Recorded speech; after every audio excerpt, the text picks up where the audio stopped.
Boa tarde, sétimo ano. Estou aqui com mais uma aula de geografia, para darmos continuidade aí ao capítulo que a gente iniciou na aula anterior, que é o capítulo que traz aí como tema a população brasileira. Então, vamos ver aí a distribuição, né, territorial da população, como é que está feita essa distribuição. Sabemos que o Brasil é um país de grande diversidade étnica, né?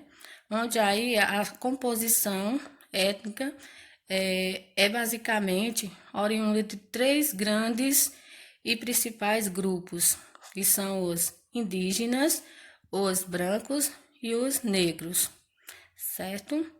Mas em relação ao IBGE, ele classifica a população em 5 diferentes tipos de raça: os brancos, os negros, os pardos, os amarelos e os indígenas. E aí ao lado tem uma tabela mostrando, né, a população que se declara aí branca, que corresponde a 47,51%, a população preta, 7,52%, a população amarela, correspondente aí a 1,10%, a população parda, que corresponde a 43,42%, e a população indígena, correspondente aí a 0,43%. E ainda tem aqueles que não se declaram nenhum tipo de raça, né? Correspondendo aí a 0,02%. A população brasileira está irregularmente distribuída no território, né? Onde o Sudeste, né, a região Sudeste, apresenta uma densidade demográfica de 87 habitantes por quilômetro quadrado. Somando aí o Nordeste, o Sudeste e o Sul, dá uma quantidade de 88% da população.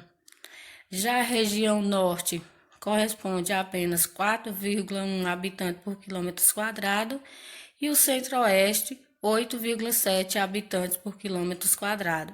Então, observando aí o mapa, a gente percebe, né, que aí o Sul, Sudeste e o litoral do Nordeste é onde está a maior concentração populacional, né? Essa parte aí mais escura corresponde aí à maior concentração populacional.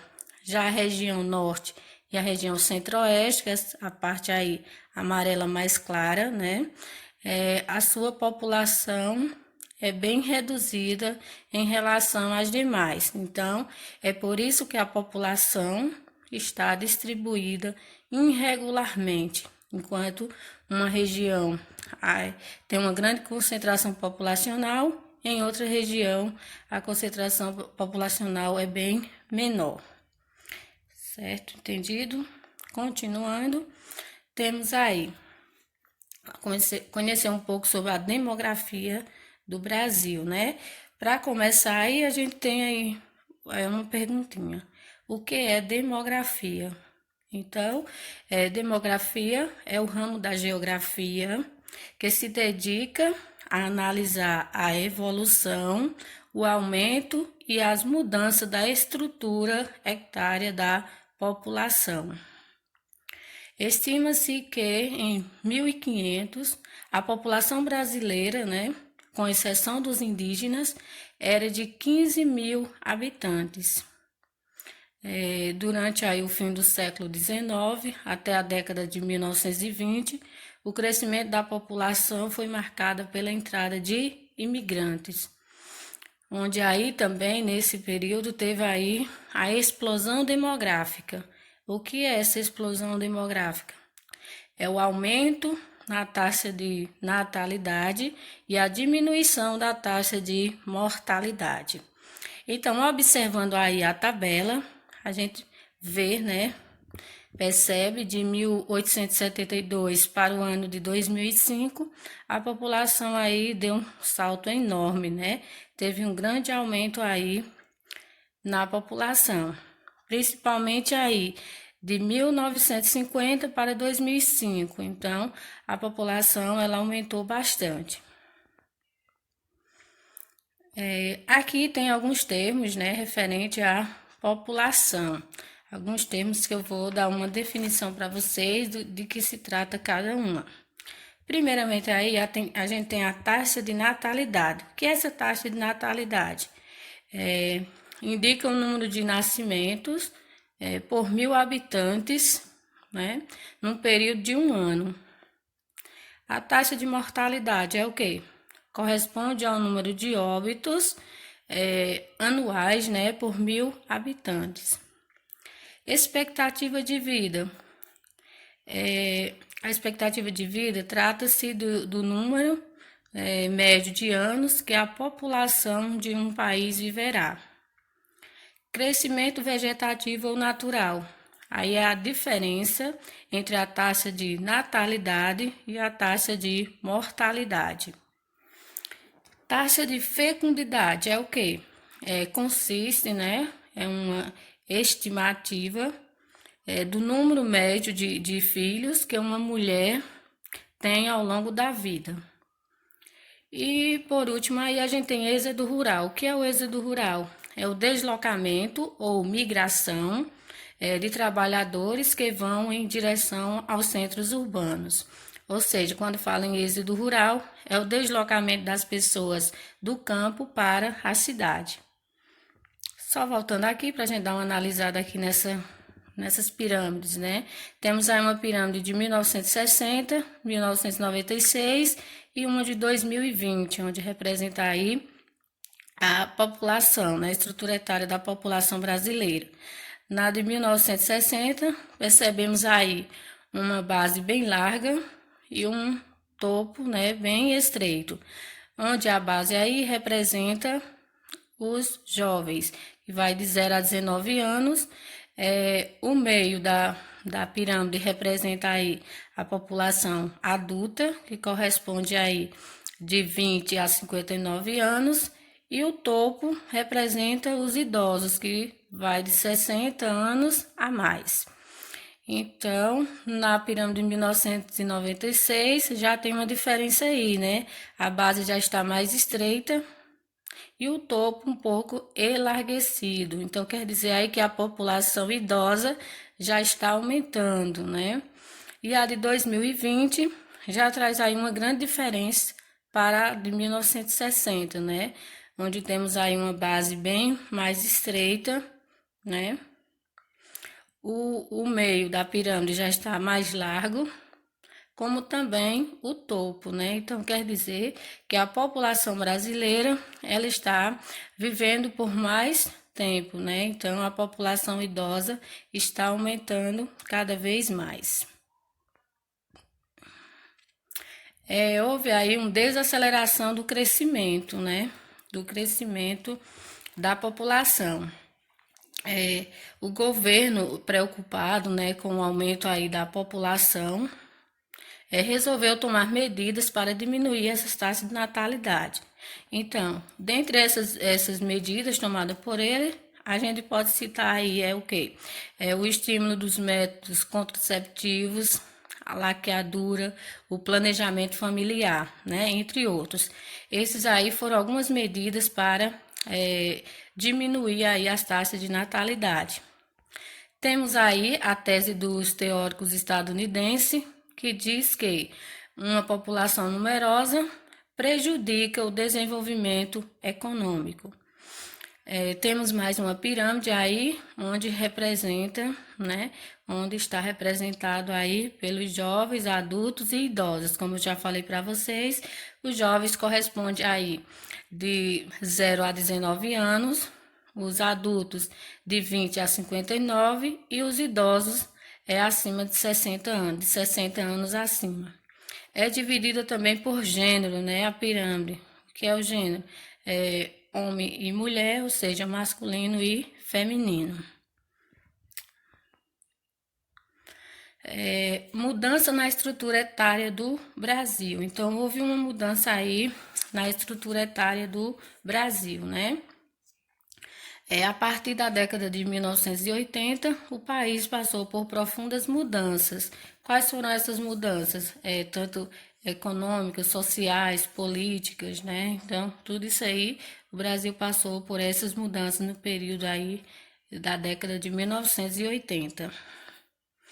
A década de 1970 foi marcada pelo milagre econômico. O que é esse milagre econômico?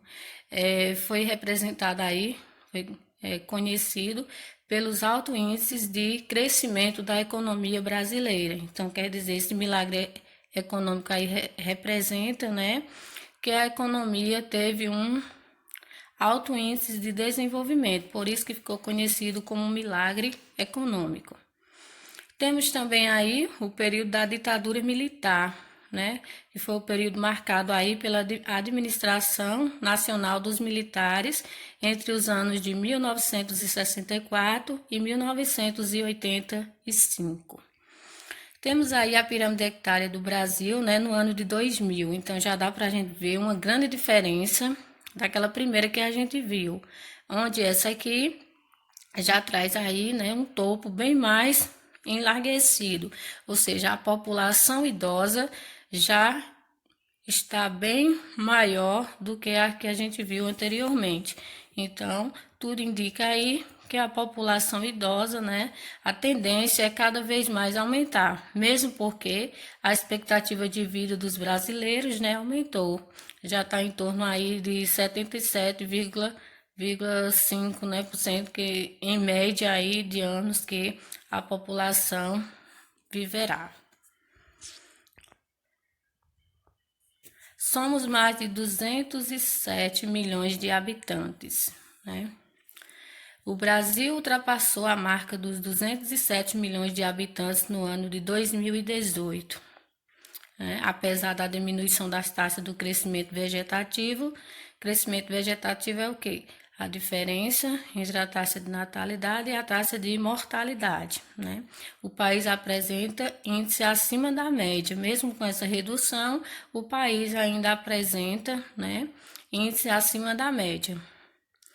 Em relação à população, somos o quinto, né, em relação aí ao número de habitantes. A emigração de brasileiros. Né, a imigração. O que é essa imigração? É a saída, né, de pessoas de um local para outro. A partir da década de 1980, a quantidade de brasileiros que deixaram o país aumentou bastante, né? Então, vários motivos ocasionaram aí a saída da população, né, do Brasil em busca de outros lugares. Isso ocorreu por vários motivos, entre eles a gente pode citar aqui alguns, né? A frustração diante das lentas melhorias que o país vivenciou, falta de oportunidade de empregos e altos custos de vida, né? Então, aí só são alguns dos motivos que levaram as pessoas a saírem do Brasil e irem procurar outros lugares.